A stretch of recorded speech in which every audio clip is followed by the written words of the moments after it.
Muchos creen que el espíritu de Bloody Mary aún ronda. Juran que los viernes 13, con las luces apagadas y cuando los relojes señalan la medianoche, una niña aparece en el espejo. Según algunos relatos, la aparición tiene largo pelo rojo y rizado, piel blanquísima como de ángel, ojos que destilan maldad, cara llena de cicatrices y uñas rotas y ensangrentadas. La descripción coincide con la iconografía de María Tudor. Además, quien no conoce el famoso cóctel que invoca a esta reina entre los adultos, Bloody Mary. En realidad se llamó María I de Inglaterra y fue una de esas reinas condenadas a su propia figura. Recordada como la mujer que quemó viva a su propia gente, la que condujo sin piedad a su país a una agitación religiosa sin sentido, y la que básicamente convirtió Inglaterra en un país destrozado y lleno de tristeza y miedo. Mary o María nació el 18 de febrero de 1516 en el Palacio de St. James, en Westminster, Londres, como un fracaso para sus padres, Enrique VIII y Catalina de Aragón, que esperaban a un pequeño heredero. Fue la única hija de Enrique y Catalina que sobrevivió. Su madre sufrió varios abortos. Una hija nació muerta y 3 varones apenas vivieron unas horas. Una saga trágica que enloqueció de furia a Enrique. Desesperado por la ausencia de un varón, de su heredero al trono, María parecía seguir el mismo camino. Débil, enfermiza, de ojos enfermos y perpetuos dolores de cabeza, no prometía una larga vida.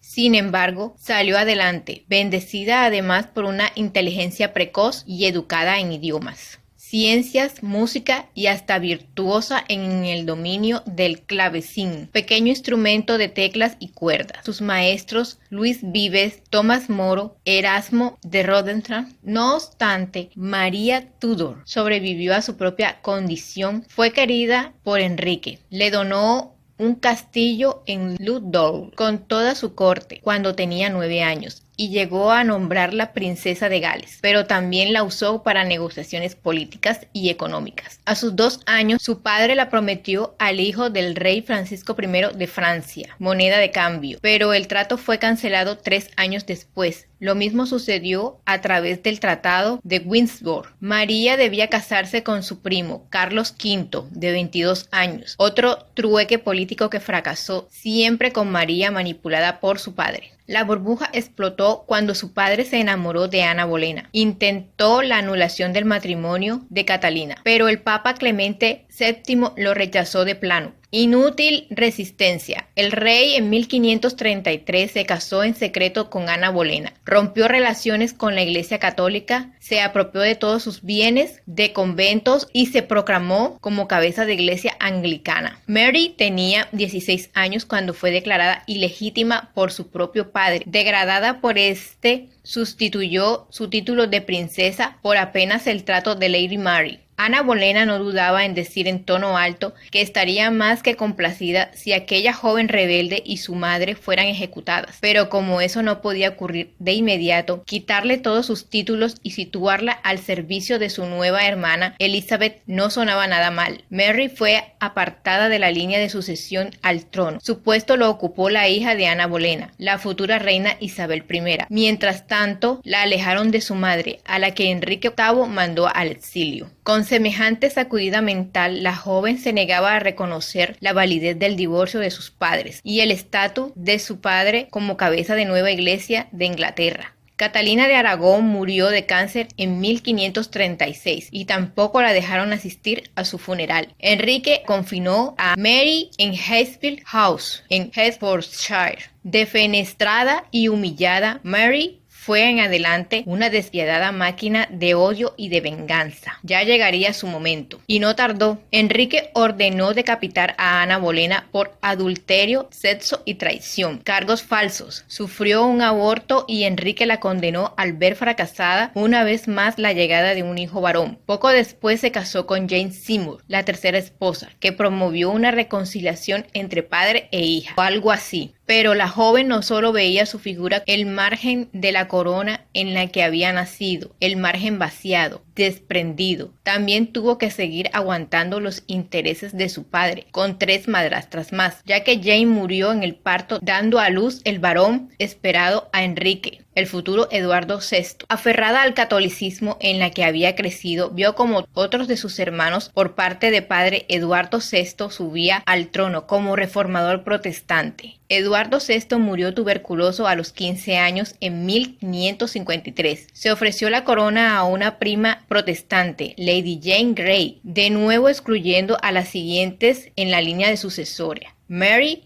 que siempre había sido la primera, y Elizabeth. ¿Qué podía hacer sino reivindicar su lugar tomando partido sin pedir permiso? Con Lady Jane a punto de ser coronada, Mary eligió quedarse en Inglaterra y luchar por lo que era suyo, por derecho. Consiguió el apoyo de la nobleza de todo el país y entró cabalgando a la capital al lado de su hermana. Una sería reina y la otra heredera al trono.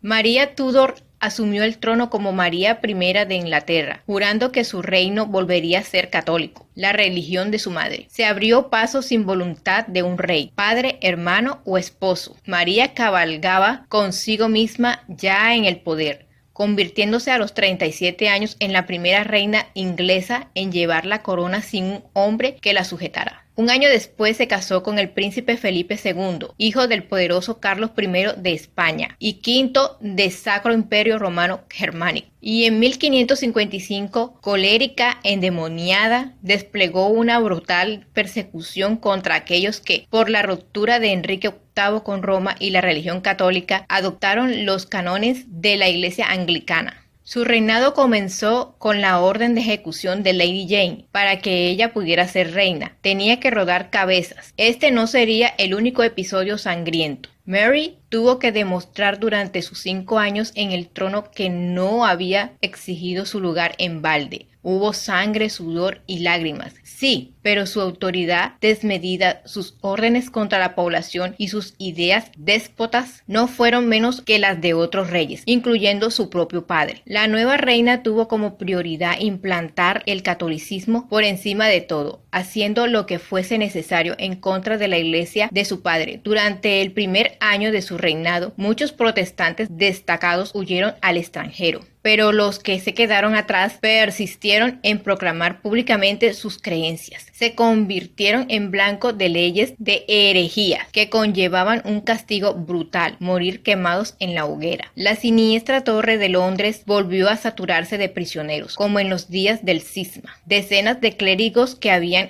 jurado de su fe fueron torturados hasta morir. Entre 300 y 400 almas, no hubo un número preciso, fueron condenados a morir en la hoguera o bajo el hacha del verdugo. Las calles se tiñeron de sangre, el hedor a muerte de cadáveres sin enterrar y a carne humana quemada. Hicieron de Londres una ciudad fantástica. Fue entonces cuando el pueblo empezó a llamarla aterrado Bloody Mary, María la Sangrienta, y como una doble maldición del diluvio bíblico azotó a Inglaterra. Lluvias constantes, inundaciones, cosechas perdidas, animales muertos, hambruna. María y sus asesores esperaban que la avalancha inicial de quemadas actuara como una conmoción breve y aguda, que advirtiera a los protestantes errantes de que regresaran al redil de la verdadera fe. En un memorando de enero de 1555, la reina explicó que las ejecuciones deben ser de tal manera que el pueblo pueda percibir que no son condenadas sin una justa ocasión, por lo que comprenderán la verdad y se cuidarán de hacer lo mismo.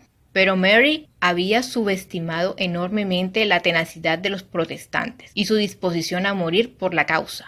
Había sido una niña triste y enfermiza y una madre frustrada por falsos embarazos y abortos. Uno de ellos, junto con la derrota de las fuerzas inglesas en Calais, la última posesión de la corona en el norte de Francia, la arrastraron a una depresión que desembocó en su muerte. Murió el 17 de noviembre de 1558 en el Palacio de St. James. Tenía apenas 42 años. Había gobernado 5, pero al morir parecía una anciana. Fue sepultada en la abadía de Westminster. A su lado yace su hermanastra, hija de Enrique VIII y Ana Bolena, Isabel I, la reina virgen, la gran reina. Gracias a todos los suscriptores por ver el video y pasar el tiempo en nuestro pequeño rincón de internet. Y si eres nuevo por aquí, asegúrate de suscribirte y dale like.